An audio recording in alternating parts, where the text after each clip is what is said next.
ବବୁଲର ବୃକ୍ଷରେ କ'ଣ କେବେ ଆମ୍ବର ଫଳ ଫଳିବ? କ'ଣ କଦଳୀ ଗଛରେ କେବେ ବାଇଗଣର ଫଳ ଫଳିବ? ନା ନା, କେବେ ବି ସମ୍ଭବ ନୁହେଁ। ଆଉ ଯଦି ଏହା ସମ୍ଭବ ହେଇପାରିଥାନ୍ତା ତାହେଲେ ତ କର୍ମଫଳର ସିଦ୍ଧାନ୍ତ ମିଛ। ଠିକ୍ କହୁଛି ନା ବନ୍ଧୁଗଣ? ବାସ୍ତବରେ ଆପଣ ଯେଉଁ ପ୍ରକାର ମଞ୍ଜି ପୋତିବେ ତାହାର ହିଁ ଫଳ ବାହାରିବ। ଆମେ ଯାହା ଦେଇଥାଉ ଏ ସଂସାରକୁ, ଏ ପ୍ରକୃତିକୁ, ପ୍ରକୃତି ଆମକୁ ତାହା ହିଁ ବହୁ ଗୁଣା କରିକି ଆମକୁ ଅଲଗା ରୂପରେ ଆମ ପାଖକୁ ସମୟ ସହିତ ଫେରାଇ ଦେଇଥାଏ। ପ୍ରକୃତି ନା କାହାର ନିଜର ହେଇଥାଏ, ନାହିଁ ତା ପାଖରେ କାହାର ଆତ୍ମୀୟତା ହେଇଥାଏ, ନାହିଁ କାହାର ମିତ୍ର, ନାହିଁ କାହାର ଶତ୍ରୁ, ନାହିଁ ତାର କାହାର ସମ୍ବନ୍ଧୀ ଅଟେ, ପଡ଼ୋଶୀ ଅଟେ। ଆପଣ ଯାହା ଦେବେ ତାହା ପାଇବେ। ଭୂମିରେ ଯଦି ମଞ୍ଜି ପୋତିବେ, ତାର ଭଲ ଭାବେ ଦେଖାଶୁଣା କରିବେ, ତାକୁ ପାଣିରେ ସିଞ୍ଚିବେ, ଆଉ ନିଜେ ଧୈର୍ଯ୍ୟ ରଖିବେ ତଥା ଶ୍ରମ କରିବେ। ଆଉ ଯଦି ଏଥିରେ ଈଶ୍ୱରଙ୍କ କୃପା ରୁହେ, ବର୍ଷା ହେଲା, ତାହେଲେ ଠିକ୍ ସମୟରେ ସେ ଗୋଟେ ଉନ୍ନତ ଫସଲ ରୂପରେ ଉଭୁଥିବ। ମୁଁ ଠିକ୍ କହୁନି ବନ୍ଧୁଗଣ? ମନେ ରଖିଥିବେ ବନ୍ଧୁଗଣ, ଗୋଟେ ଜିନିଷର ଫଳାଫଳ ହେବା ପାଇଁ, ଗୋଟେ ଜିନିଷକୁ ପାଇବା ପାଇଁ ଦୁଇଟା ଜିନିଷ ଆବଶ୍ୟକ। ଗୋଟେ ହେଉଛି ଆମ ହାତରେ ଯେଉଁଟା ଅଛି ସେଇଟା କରିବା ଦରକାର, ଆଉ ଦ୍ୱିତୀୟ ହେଉଛି ଦେବ୍ୟ କୃପା, ଈଶ୍ୱରୀୟ କୃପା। ଅର୍ଥାତ୍ ମଞ୍ଜିଟା ପୋତିବା ଆମର ପରିଶ୍ରମ ଉପରେ ନିର୍ଭର କରୁଥିଲା, ଆମର ଚୟନ ଉପରେ ନିର୍ଭର କରୁଥିଲା। ତା ଦେଖାଶୁଣା କରିବା, ତାକୁ ପାଣି ଦେବା, ତାକୁ ସେଇଭଳିଆ ବାତାବରଣ ଦେବା, ସେ ବଢ଼ି ପାରୁ, ତାପରେ ଫସଲ ରୂପରେ, ବୃକ୍ଷ ରୂପରେ ସମୟ ସହିତ ବଢ଼ି ଚାଲୁ, ଆଉ ପରେ ଆମକୁ ଫଳ ଦେଉ। এটা ଆମ ହାତରେ ଥିଲା। କିନ୍ତୁ ଆମେ ଯଦି ଦେଖାଶୁଣା ବି କଲେ, କିନ୍ତୁ ସମୟ ସହିତ ତାକୁ ବର୍ଷା ବି ଦରକାର। ବର୍ଷାଟା ଆମ ହାତରେ ଅଛି ନା? ବର୍ଷାଟା ଈଶ୍ୱରୀୟ କୃପା, ଅର୍ଥାତ୍ କର୍ମଟା ଆମ ହାତରେ ଅଛି। ସେ କର୍ମଟା କଲେ ହିଁ ଈଶ୍ୱର କୃପା କରନ୍ତି। ବାସ୍ତବରେ ଆମେ ଯାହା ଭାବୁଛୁ କି ଈଶ୍ୱର କୃପା କରନ୍ତି, ବର୍ଷା ହେଉଛି, ବା କିଛି କିଛି ସେକ୍ଟରରେ କିଛି ବି ବର୍ଷା ହେଉନାହିଁ, ଏହା କ'ଣ ଈଶ୍ୱର କୃପା, ଦେବତାର କୃପା? ନା, ଆମେ ଯାହା କରିଥାଉ ତାହା ହିଁ ପାଇଥାଉ। ବର୍ଷାଟା ହେଉଛି କେଉଁ କାରଣରୁ? ବର୍ଷା ହେବା ପାଇଁ ଯେଉଁ ଯୋଗ୍ୟତା, ଯେଉଁ ଆବଶ୍ୟକତା ଦରକାର, ଯେଉଁଭଳିଆ ବାତାବରଣ ଦରକାର, ଆମେ ତ ସେଇଭଳିଆ ବାତାବରଣ କରୁନୁ। ଆମେ ଆଜି କୃତ୍ରିମ ବନାବତୀ ଜୀବନ ଜିଉଛୁ। ଶ୍ରେଷ୍ଠ ଜ୍ଞାନମୟୀ ପ୍ରାକୃତିକ ଜୀବନକୁ ଭୁଲି ଯାଇଛୁ। ସେଠୁ କେବଳ ପ୍ରକୃତିର ବିନାଶ ହେଉନି, ବଲ୍କି ଆମ ନିଜ ସ୍ୱାସ୍ଥ୍ୟର ବି ବିନାଶ ହେଉଛି। ଅର୍ଥର ପ୍ରଗତି ହେଲେ ଲାଭ କ'ଣ ଯଦି ସ୍ୱାସ୍ଥ୍ୟ ହିଁ ରହିଲା ନାହିଁ? ସ୍ୱାସ୍ଥ୍ୟ ହେଉଛି ସମସ୍ତଙ୍କଠୁ ବଡ଼ ସମ୍ପତ୍ତି। କିନ୍ତୁ ସ୍ୱାସ୍ଥ୍ୟ ବଡ଼ ସମ୍ପତ୍ତି ଯେ, କିନ୍ତୁ ଏଇ ସ୍ୱାସ୍ଥ୍ୟକୁ ରଖିକିନି ବି କିଛି ଲୋକ କୁକୃତ୍ୟରେ ମନ ଲଗାଉଛନ୍ତି। ଅର୍ଥାତ୍ ମନେ କରନ୍ତୁ, ମୁଁ ଯୋଗ ଆସନ କରୁଛି, କ'ଣ ପାଇଁ ନା ସକାଳେ ଉଠିକିନି ମୁଁ ଆଉ ଦୁଇଟା ଖାସି ମାଂସ ଖାଇପାରେ, ଆଉ ଦୁଇଟା କୁକୁଡ଼ା ମାଂସ ଖାଇପାରେ, ଆଉ ଦୁଇଟା ଅଣ୍ଡା ଖାଇପାରେ। କ'ଣ ତାକୁ ଆପଣ ଠିକ୍ କହିବେ? କ'ଣ ସେ ମଙ୍ଗଳକାରୀ ଅଟେ? କ'ଣ ସେ ଧର୍ମ ଅଟେ? କ'ଣ ସିଏ ଠିକ୍ ମଣିଷ ଅଟେ?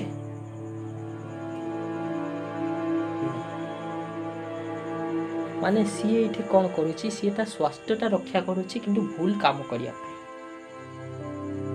ବାସ୍ତବରେ ରକ୍ଷଣ ବି କରିବା, କିନ୍ତୁ ସେଇ ରକ୍ଷଣର ଉପଯୋଗିତା ବି ଭଲ କାମରେ ଲଗାଇବା। ଧନ ଉପାର୍ଜନ କରିବା, କିନ୍ତୁ ସେଇ ଅର୍ଥର ଦିଶାଟାକୁ, ତାର ଉପଯୋଗିତା ଆମେ କେଉଁଠି କରିବା? ଧର୍ମ କାର୍ଯ୍ୟରେ। ଧର୍ମ ଅର୍ଥାତ୍ ଯାହାକୁ ଧାରଣ କରିବା ଯୋଗ୍ୟ। ଧର୍ମ ମାନେ ଏଇଆ ନୁହେଁ କି ମୁଁ ଯେତିକି ବି ପଇସା କମେଇଛି ତାକୁ ଦାନ ରୂପରେ ତା 90% 95% ଦେଇଦେଲି ନା। ପଇସା ତମେ କମେଇଛ, ତମ ପୁରୁଷାର୍ଥ କମେଇଛ, ଆଉ ତା ପୂର୍ବରୁ ଏଇ କଥା ଧ୍ୟାନ ରଖିଥିବା ଦରକାର କି ପଇସା କେଉଁ ରୂପରେ ଆସୁଛି, କେଉଁ କାମରୁ ଆସୁଛି। କ'ଣ ନିଜର ଖଟଣିର ପଇସା ତ, କ'ଣ ନିଜର ପୁରୁଷାର୍ଥର ପଇସା ତ, କ'ଣ ନିଜ ପରିଶ୍ରମ ଦେଇକି, ନିଜ ଶ୍ରମ ଦେଇକି, ନିଜ ଜୀବନ ଦେଇକି ସେଇ ପଇସାକୁ ଆଣିଛ ତ, କ'ଣ ଠିକ୍ ରାସ୍ତାରେ ସେଇ ପଇସାକୁ କମେଇଛ ତ, ତାହେଲେ ଯାଇକି ସେଇ ପଇସା ତମେ ସୁଖକାରୀ, ମଙ୍ଗଳକାରୀ, ସୁଖଦାୟକ ହେବ, ଶାନ୍ତିମୟ ହେବ। ଅନ୍ୟଥା ଲକ୍ଷ୍ମୀର ତ ଦୁଇଟା ରୂପ ଅଛି, ଗୋଟେ ସକାରାତ୍ମକ, ଗୋଟେ ନକାରାତ୍ମକ। ଅର୍ଥାତ୍ ଗୋଟେ ଲକ୍ଷ୍ମୀ ହେଇଥାଏ ଆଉ ଗୋଟେ ଅଲକ୍ଷ୍ମୀ ହେଇଥାଏ। ଦୁଷ୍ଟ ମାର୍ଗରେ, କୁମାର୍ଗରେ, ପାପ ମାର୍ଗରେ ଉପାର୍ଜନ କରିଥିବା ପଇସା କେବେ ବି ଶାନ୍ତି ଦିଏ ନାହିଁ, ସୁଖ ଦିଏ ନାହିଁ। କ୍ଷଣିକ ଲାଭ ଅବଶ୍ୟ ଦେଇପାରେ, ସୁବିଧାଜନକ ଉପକରଣ ଅବଶ୍ୟ ଦେଇପାରେ, ସୁବିଧାମୟ ଜୀବନ ଅବଶ୍ୟ ଦେଇପାରେ, କିନ୍ତୁ କ'ଣ ସୁବିଧାକୁ ପ୍ରାପ୍ତ କରିନେବା ଆମ ଜୀବନ ଲକ୍ଷ୍ୟ? ଆଉ ଯଦି ବି ସୁବିଧାଜନକ ଉପକରଣ ଜୀବନ ଦେଇଥିଲା କିନ୍ତୁ କେବେ ବି ହୃଦୟରେ ସନ୍ତୋଷ ଭରିପାରିବନି, ଦୀର୍ଘ କାଳ ପାଇଁ ଶାନ୍ତି ଭରିପାରିବ ନାହିଁ, ଏହାର ପରିଣାମ ଭୋଗିବାକୁ ପଡ଼ିବ। କ'ଣ ମୁଁ ଠିକ୍ କହୁନି ବନ୍ଧୁଗଣ?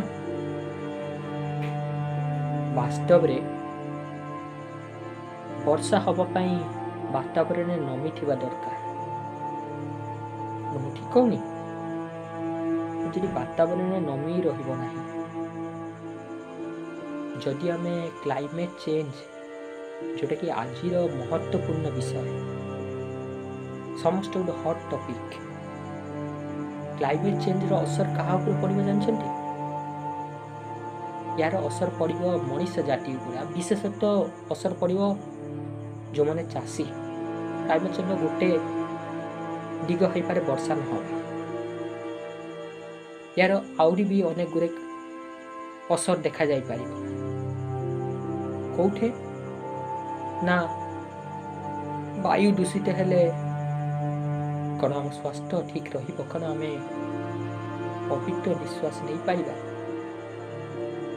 जदि नुहे ताले अपवित्र निश्वास कौ प्रकार आप अपेक्षा करें कि गोटे रोगमुक्त स्वास्थ्यमय जीवन हो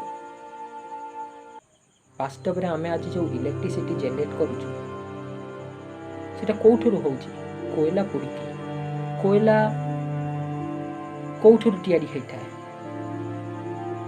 जो जीव जंतु मरी पड़ी आजिकाली नुहे बहुत समय धरी 2 लाख 3 लाख 4 लाख 10 लाख कोटी अरब वर्ष पर्यंत जो मैंने मरी पड़ी भूमि तले माटी मिसी जाते से कोयला तैयारी हो पेट्रोलियम तैयारी हो से कोयला पेट्रोलियम गैस जितल को आम उपकरण साहाय्य बाहर करुचे यूज करुचे सी जेटिक भी मात्रा बनी थिला सेटा जेतल को शेष हो एटू कौन हम भाई पार्टी गोटे हम कि आपण जो एनर्जी उपयोग करते से एनर्जी पूरा ठप पड़गला तापर एनर्जी आनिबे कौटू पेट्रोलियम डीजेल न रही आप जो यातायात करुँच यातायात संभव हम कौन जिते भी प्रकार ट्रांसपोर्ट हो संभव हम सांगे सांगे ठप पड़ ठीक कौन बंधुगण तो पेट्रोलियम डीजेल तो कौन त्याग करदे ना वास्तव में पेट्रोलियम डीजेल गोटे प्रकार आम पाखे एनर्जी हो पारे कि मुख्य केवे भी बनवा नाला जदि भी बना सांगे सांगे यार गोटे विकल्प बाहर कर कहीं जो जिनटा बहुत समय नौ तैयारी हबारे पुणी सेटा भी प्रचुर मात्रा ना सबू विश्व जदि यूज करने लगे प्रयोग करने लगे से तो शेष हो तो शेष हो गले पाइबे कौटू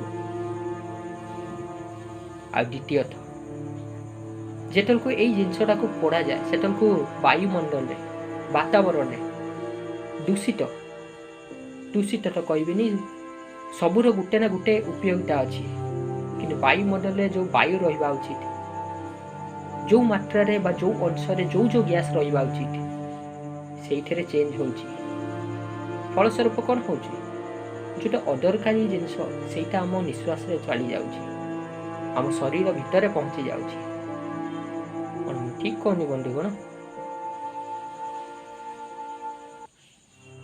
आज जेतलकू यही सब कारण हो तो पूर्वर जेतलकू गछ थिला चारिपटे पेट्रोल डीजेल यूज करा जाऊ नथिला सेतलको वातावरण वायुमंडल और आज वातावरण आकाश पाताल तफात तो रहिबो सेतलकू वर्षा हवा पाई भल पाग थिला सेतलकू चाषी माने सुख समृद्धि रे जीवन जीउथिले किंतु आज हवा असंभव परीक्षा बा कष्टमय या माने मु एटा कहूनी कि याको त्याग कर देना ना याको त्याग कर देले आउ एई निकार जदि भी जीवन निया जे ताले पूरा ठप पड़ी जीवो वास्तव रे एई सब हेछि आमे जेतेबेलकू या विषय चिंतन करिले याकू भल भावे ध्यान देइने बा जदि भी ध्यान देइछे केयरलेसली आमे याकू यूज कर जाउछे ठीक कहलु बंधुगण विचार करंतु मनन करंतु तो ये वर्षा हबार कारणटा कौन देवता ईश्वर कृपा रहा ना मनीष हाथ में रहा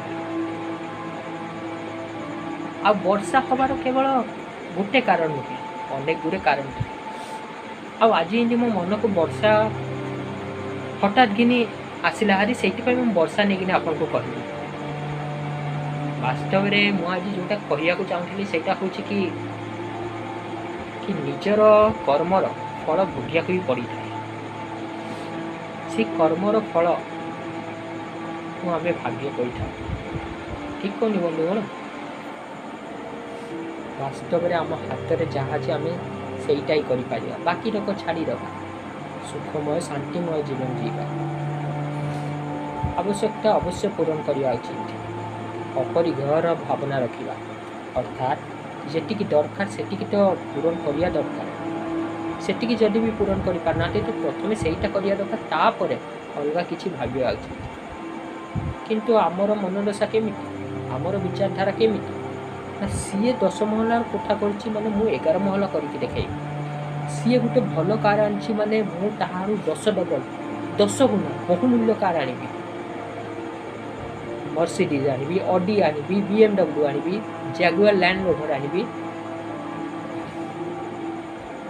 मन रखिदिए बंधुगण भोगर वस्तुर मूल्य बढ़ी न थाए से दिन प्रतिदिन समय प्रतिदिन क्षय हो चली थाए आज जो कारटा आपन आनिबे चकाचक झकमक कौन वर्षे पर तीन मास पर तार भैल्यू सही रहिबो ना तो कार उद्देश्य कौन थिला कार उद्देश्य थिला हमको गोटे जगह नहीं कि आउ गोटे जगह को नहीं जावा द्वितीयतः आमर आवश्यकता केतेटा दरकार आम जो 4 जन अच्छे तो 4 जन पाई कार आनिबा अर्थात 4 सीटर आनिबा 7 जन दरकार थिले 7 सीटर आनिबा द्वितीयतः कौन से कारटा एभे जरूरी ना परे आना जीव चतुर्थ आमर वित्तीय स्थिति केमिति पंचम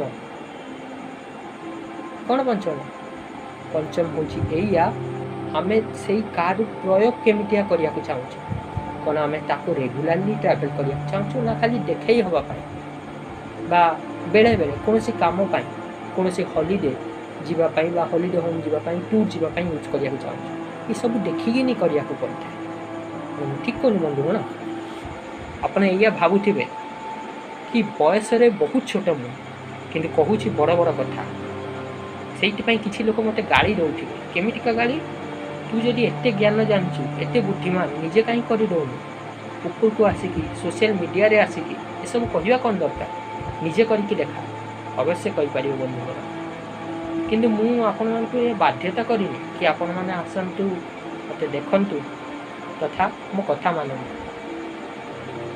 गोटे गोटे अल्प बुद्धि रखिथिबा मनुष्य थी जेतिकी मो पाखे ज्ञान अच्छी बुद्धि अच्छी जहाँ मोर स्तर से अनुसार आपण को सामने रे जहाँ मन हो प्रस्तुत कर जदि केवे भी मन है कौन भी अपशब्द कौन भी ଏମିତିଆ କୃତ୍ୟ କରିଛି ଯେଉଁଥିରେ କି ନିନ୍ଦାଜନକ। ମୁଁ ପୂର୍ଣ୍ଣ ପ୍ରୟାସ କରିବି ସେ ତାକୁ ଆଉ ଥରେ ନ କରିବା ପାଇଁ। ଆଉ ଯଦି ବି ଏମିତି କେବେ ଖରାପ ଶବ୍ଦ ବାହାରିଯାଏ ହେଲେ ନିଜର ଭାଇ ଭାବିକି କ୍ଷମା କରିଦେବେ, ଆଉ କମେଣ୍ଟରେ ଜଣାଇବେ କି କେଉଁ ଶବ୍ଦଟା କେଉଁ ଜିନିଷଟା ମୁଁ ଭୁଲ କରିଛି। ତ ବାସ୍ତବରେ ଆପଣ ଯାହା ଆଜି କରୁଛନ୍ତି ତାହା କାଲି ନହେଲେ ପରଦିନ ନହେଲେ ବର୍ଷେ ପରେ, 2 ବର୍ଷ ପରେ, 20 ବର୍ଷ ପରେ, 30 ବର୍ଷ ପରେ କର୍ମଫଳ ପାଇବେ ହିଁ ପାଇବେ। ମୁଁ ଯଦି ଗୋଟେ ପେଣ୍ଡୁଟେ ଗୋଟେ ବଲ୍ଟେ ନେଇକି ଗୋଟେ ଦିୱାଲକୁ ମାରିବି, ଗୋଟେ ପ୍ରାଚୀରକୁ ମାରିବି, ସେ ବଲ୍ଟା ମୋ ପଟକୁ ଆସିବ ହିଁ। ୟାକୁ କୁହନ୍ତି କର୍ମଫଳ। ଆଶା କରୁଛି ବୁଝିପାରିଥିବେ ବନ୍ଧୁଗଣ କି ସବୁ କିଛି କରିବା ଆଗରୁ 100 ଥର ଭାବିକି ଜାଗୃତିତା ସହିତ କାମ କରିବା। ୟାକୁ ତାକୁ ଦେଖିକି ନୁହେଁ, କ'ଣ ଆବଶ୍ୟକତା ଅଛି ସେଇ ଅନୁସାରେ ଆବଶ୍ୟକତାକୁ ପୂରଣ କରିବା ହେଉଛି ଧର୍ମ ଅଟେ। ମଣିଷ ଜୀବନ ଲକ୍ଷ୍ୟ କ'ଣ ହେବା ଉଚିତ, ଉଦ୍ଦେଶ୍ୟ କ'ଣ ହେବା ଉଚିତ, ସେଟା ହେଉଛି ଧର୍ମ, ଅର୍ଥ, କାମ, ମୋକ୍ଷ। ଏଇ 4টাକୁ ପ୍ରାପ୍ତ କରିବା। ଏଇଠୁ ବହୁ ମୂଲ୍ୟ ହେଉଛି 3ଟା, ପ୍ରଥମ 3ଟା ଚାଲିଯାଉ ପଛେ 4ର୍ଥ ନମ୍ବର ମୋକ୍ଷ ନ ଯାଉ, ଅର୍ଥାତ୍ ମୁକ୍ତି। ମୁକ୍ତି କାହିଁକି? କାହିଁକିନା ଆମ ଶରୀର ନୁହେଁ, ଶରୀରରେ ରହୁଥିବା ଜଣେ, ଆଉ ସିଏ ହେଉଛି ଆତ୍ମା। ତ ଆତ୍ମା ବନ୍ଧନରେ ରହିବା କ'ଣ ଭଲ? ତାକୁ ମୁକ୍ତ ହେବା ଦରକାର। ବାସ୍ତବରେ ଜୀବନ ମୁକ୍ତ ତାହାକୁ କୁହନ୍ତି ଯେ ଶରୀରରେ ରହି ରହି କାହାଠୁ ଆସକ୍ତ ରୁହେନି, କିନ୍ତୁ କର୍ତ୍ତବ୍ୟ କରିଚାଲେ ଧର୍ମ ରୂପରେ, ଧର୍ମ ମାନିକି। ସେଇଠି 2ଟା ଲାଭ ହୁଏ, ତା ନିଜକୁ ବି ସନ୍ତୋଷ ପ୍ରାପ୍ତ ହୁଏ ତଥା ସେ ସୁଖ ଶାନ୍ତିରେ ଜୀବନ ବିତାଏ, ଆଉ ସଂସାରକୁ ବି ଲାଭାନ୍ୱିତ କରିଥାଏ। ଠିକ୍ କହୁନି ବନ୍ଧୁଗଣ? ବିଚାର କରିବେ।